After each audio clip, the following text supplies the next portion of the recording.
پادشاهی شام یا پادشاهی غسانی ها در بصره، در ملک شام هم در ابتدا بنی قزاعه رفتند، بعدا یک قوم از قبیله بنی کهلان رفت و عاقبت الامر یک پادشاهی درست شد با نام پادشاهی غسانیان.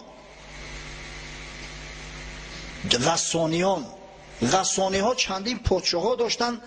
امپراتورهای روم هم اینا را دستگیری میکردند، زیرا که هم سری قبیله های عرب هم میگرفتن که به ملک های روم هجوم نکنند، هم در جنگ بر ضد ایران اینا را استفاده میبردند. یک پادشاهی بود با نام بنی غسان، بسیار پادشاهی معروف است. مثلا همون قصه های می شود که ابو طالب به شام رفت یا فلانی به شام رفت، پادشاه بصره، همین پادشاه عرب هستند بنی غسان، و بسیار مغرور و متکبر هم بدن، به حد مغرور و متکبر هستند که یکی از همه حاکم ها و شاه ها وقتی که مکتوب رسول الله صلی الله علیه و سلم گرفت که به اسلام دعوتش میکرد، گرفت مکتوب پاره کرد و فرستاده رسول الله صلی الله علیه و سلم به قتل رسوندن. حارث ابن عمیر ازدی را یگانه فرستاده پیغمبر که به قتل رسید در همین بصره به قتل رسید. شرحبیل ذی‌الکلاء به قتل رسوندش. آخرین پادشاه این سلسله غسانیه با نام جبله ابن ایهم در سال 13 هجری در زمان خلافت حضرت عمر ابن خطاب به دست حضرت عمر مسلمان شد. جبله ابن ایهم مسلمان شد. سال دیگه به نیت زیارت خانه خدا به مکه آمد. هنگام طواف خانه خدا، اگه در اونجا همه ریدو می پوشند، همه ازار و ریدو داری، دیگه پادشاهی گدای هیچ تفاوت نیست. یکی از عرب های پایلوچ بیچاره یک کمبغل ناخواست نوگی ریدای همین پادشاه را که به زمین آویزان به دست زیر میکنه، ریدا از تنش افتید. از خشم و غضب مردک پادشاه یوخی یک مشت بروی همون بیچاره زد. اگر دیگر زمان و دیگر عصر میشید که خیلی میگفتن اگه خدا حوالش به خدا بگذشته صلوات، اما این مسلمان میدونست که در عصر کی زندگی میکند. این میدونست که عهد عمر خطاب است، عمر عادل است، عمری که حتی قصاص مورچه را از شیر میگیرد، میگذارد که یک مسلمان در رز خانه کعبه لط و کوب کنه، این بی جواب مونه. این عدل اسلام را ببینه. اومد نزد حضرت عمر گفت یا امیر المؤمنین، پادشاه آل غسان جبله ابن ایهم یک مشت به یگان عذر در روم کفت. حضرت دعوتش کرد، گفت یا جبله چه کاری کرده گید؟ به تو شرم نداشتی؟ نه از خدا شرم داشتی، نه از بندگان خدا شرم داشتی؟ این کاری تو اصلا از روی اسلام درست نیست و در اسلام تو باید مجازات شوی. گفت مجازاتش چی است؟ گفت صبر میکنی میستی اون مردک یک مشت در رود میزنه چه خیلی تو او را زده بودی، یا که شاید عذر خواهی کنی، اگر عذر تبو پذیره به همه جانت خلاص. سبحان الله. گفت شما از پادشاه را من خیلی قصاص میستونه؟ آخه من پادشاه هم نه، یک پایلوچ ما را بزنه یا که ما از او عذر خواهی کنیم، هیچ علاج دیگه نداره، نمیشه یا دست مش بتم جانم خلاص شود. گفت نه نمیشه وجورا. اسلام است، در پیش اسلام همه برابرن. این اسلامی بزرگ به حد تأثیر کرده بود که شما اگر تاریخ اسلام رو ببینید که قسم به خدا آدم در تعجب میماند. پادشاهایی که از نام شو دنیا با لرزه می اومد، پادشاهایی که از هیبت شو دنیا می لرزید، چنان عدل داشتن، در عدل چنان قایم بدن که قسم به خدا در تعجب میمانید. ولی شما سیاستنامه نظام الملک بخونه ببینه، همون سلطان محمود غزنوی که قدر در دوره سویتی تنقیدش میکردن، سلطان محمود غزنوی که نامش پادشاه ها در تاج در نگین هاشو می نوشتن چقدر عدل داشت. این پادشاه های اسلام به شرافت اسلام چنان عدل های کردن که در تاریخ مثل افسانه واری مانده است، اگر چند حقیقت است. در تاریخ ما میخوانده، من توازی در یادم است درباره امپریای ترکیه عثمانی که پادشاهاش به حد غضب داشتیان، به حد سیاست داشتیان که اگر یگان وزیر گویا که گپ شونه نمیگرفته است، گپ نگیره اوسو یگان وزیر اگر معقول شونه میشیده است، یک بند ابریشمیش میفرستادیان که مقصد خطا دور بکش. او وزیر در رو میگرفته خطا دور میکشیده است. تهمت میزنن قسم به خدا. در اسلام خودکشی حرامه، هیچ مسلمان ایران نمیکنه، لیکن خانه سوخته در تاریخ ها می نوشته نمیره. اینا بگیره تاریخ عصرهای میانه در دوره سوویتی هم خونده بوده. امپریای عثمانی را ببینه، ترکای عثمانی، ضبط کنستانتینوپل، این همی سفسطه ها زیاد است. اگر اونا اینقدر ظلم می داشتن، هیچ وقت ملک اونا 500-600 سال ادامه نمیکرد. عاقبت ظلم پایدار نیست. هر پوچایی که ظلم کنه، ناعدلی کنه، خداوند زود خراب میکنه سر مملکت. یک پادشاهی بود با نام سلطان مراد ترک، سلطان مراد دو. این شخص اروپا را در محاربه کوسوو تورمار کرد، بالکان ضبط کرد، حتی که استرالیا را احاطه کرد. او زمان یک امپریای بزرگ بود استرالیا، امپریای استرا-ونگریا میگفتند.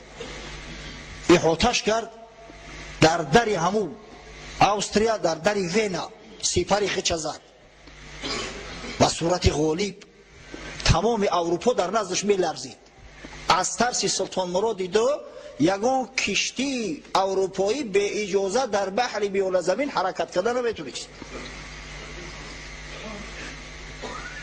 محمد اقبال لاهوری صفت میکنه سلطان مراد که چی نوع پادشاهی داشته، چی عدل داشت. محمد اقبال حضرت میگه بود معمار ز اقلیم خوجند، در فن تعمیر نام او بلند، ساخت آن صنعتگر فرهادزاد مسجد با امر سلطان مراد. یک معمار بدست خوجندی، این خوجندی ها و استروشنی ها و اسفرگی ها ایام قدیم الایام معمارای خوب بودن، نامدار بودن. در زمان همین سلطان مراد دو به امر پادشاه یک مسجد می سازد. خش نیامد شاه را تعمیر او، خشمگین گردید از تقصیر او. همون تعمیر شکلی درست کرده مسجدش بخدا به پادشاه معقول نشید. هر کس به خودش یک سلیقه داره. بعضی چیزی هست یک کس معقول است، دیگر کس شاید قدر معقول نشود. همون لباسای تنگ در این جوانای ما میزیبه، اگر آدمی کلوسالا پوشونی تلخش میکفه، تیزتر بکشم ای تنم هم میخیره گفته. یا همون بعضی لباسایی که همش رشته ها خطی دختگی، رشته های سیمی خطی، اما شلدر شلدر، آخه او برقاصه ها میزیبه.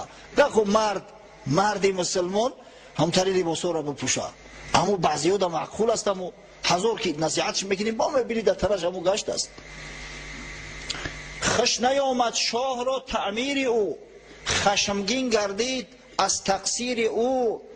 آتشی سوزنده از چشمش جهید، دستی آن بیچاره با خنجر برید. پادشاه هست آخی، غضبش کرد، گرفت خنجر از زد به شست، دستی بیچاره را قطع کرده. جوی خون از ساعدی معمار رفت، پیش قاضی ناتوان زار رفت. بیچاره بندیده از شقپیده پیش قاضی اومد، گفت ای پیغام حق گفتاری تو، حفظ آیین محمد کاری تو. سفتگوش سطوت سلطان نیم، قطع کن از روی قرآن دعویم. گوه قاضی ترا وظیفت است، امر خدای تعالی را باید که پهم کنی، تو باید پشتیبانی از بندگان خدا کنی. من غلام حلقه برگوش این پادشاه نیستم، من یک کارگر و مردی کار هستم. سپارش کردن اومدم کار کردم. پادشاه چه حق داشت که دستی من میبره؟ از روی قرآن میخواهم که حکم فیصله کنی. قاضی عادل بدندان خسته لب، کرد شهر رو در حضور خود طلب. سبحان الله. سلطان مراد را که یه اروپا در نزدش میلرزید، پادشاه دعوتش میکنه که بیای بلو شکایت شده است. ایرا اسلام میگن. رنگ شه از هیبت قرآن پرید، شه خدا ترس او شاه خدا ترس بود که تا امروز نامش بگیریم. نباشه تری پادشاه و پادشاه بچه ها میلیون ها گذشتگیان. رنگ شه از هیبت قرآن پرید، پیش قاضی چون خطاکاران رسید. گفت شه از کرده خجلت برده ام، اعتذار از ظلم خود آورده ام.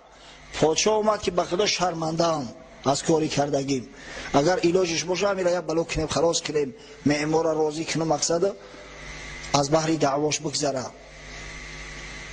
گفت قاضی فی القصاص آمد حیات، زندگی یابد از این معنا ثبات. عبد مسلم کمتر از احرار نیست، خون شه رنگین تر از معمار نیست. قاضی گفت ما حق نداریم، اینجا قصاص هست. خون پادشاه از خون معمار سرختر نیست. در اسلام بنده و مولا همه برابر هستند پیش خدا و پیش قرآن. چون مراد این آیه محکم شنید، دست خود از آستین بیرون کشید. سبحان الله. این پادشاه و این جوانمرد وقتی دید که نمیشید از چرز بازی قطعی پول قطعی نمیشید، از دستش کشید، گفت اینو بگیره قطع کنه. مدعی را تاب خاموشی نموند، آیه بالعدل و الاحسان خواند. گفت از بحر خدا بخشیدمش. این معمار هم دید جوانمردی پادشاه را به این حد که نمیگه که نامعقول کرده، در کار باشه خوزیت هم میکشم، همه تنیست و نابود میکنم. خیلی نه، دست وقت دید که کشید برابر که بگیره قطع کنه. یک پادشاه جوانمرد اسلامی که عاقبت الامر در جنگ شهید شد، این شهید شد، از به درجه شهادت رسیدگی. گفت از بحر خدا بخشیدمش، از برای مصطفی بخشیدمش. این اسلام برادرو. دو اکودادر جنگ میکردن با هم دیگر، جنگی در همین محله هر دش جمع آوردیم که آشتی کنه. 3-4 سال شد به هم دیگر قهری بدین. اکش راضی نمیشه که با برادر خودش آشتی کنه. این عقل فراست. این مرده که ببینه شخصی را که دست شقت کرده است، گفت از بحر خدا بخشیدمش، از برای مصطفی بخشیدمش.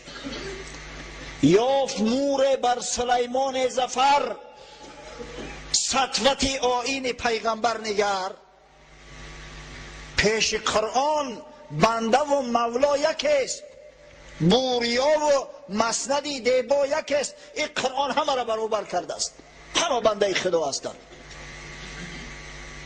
این عدل اسلامی. و این در زمان عمر عادل بود، عمر فاروق. گفت هیچ علاج نداری، مرده یا مشت یک مشت میخری یا گردنک تکش میکنی، التجا و التماس میکنی، شاید گناه تا ببخشد. اگر بخشید ما دعوا نداریم. جبله ابن ایهم با او کبر و با او غرور آیا راضی میشود که از یک بیچاره پایلوچ عذر خواهی کنه یا از این بدتر صبر کنه که مشتش بزنه؟ گفت یا امیر المؤمنین یک روز مهلتم به فکر کنم. گفت مرحمت فکر کن. شبانه فرار کرد، گریخت، حج نو کرده، از ملک سرزمین مسلمانان خارج شد. میدونست که در کجای در خاک مرز اسلامی میشد، میقپیدنش. به قسطنطینیه رفت، کنستانتینوپل، نزد قیصر روم، قیصر نو خریستیان شد. بدبخت بعدم پشیمان میشود. این شاعر هم بدست پشیمان شد از کاری کردگیش. یک نظمش ماند است تا حال: تنصرت بعد الحق عارا للتما، فما یکو فیها لو صبرت لها ضرر. میگه که نصرانی شدم بعد حق، بعد که خدای تعالی چشمم بینا کرد، بعد که خدای بزرگ با اسلام مشرفم گرداند، من احمق شدم. میگه از ترس یک مشت عارا للتما.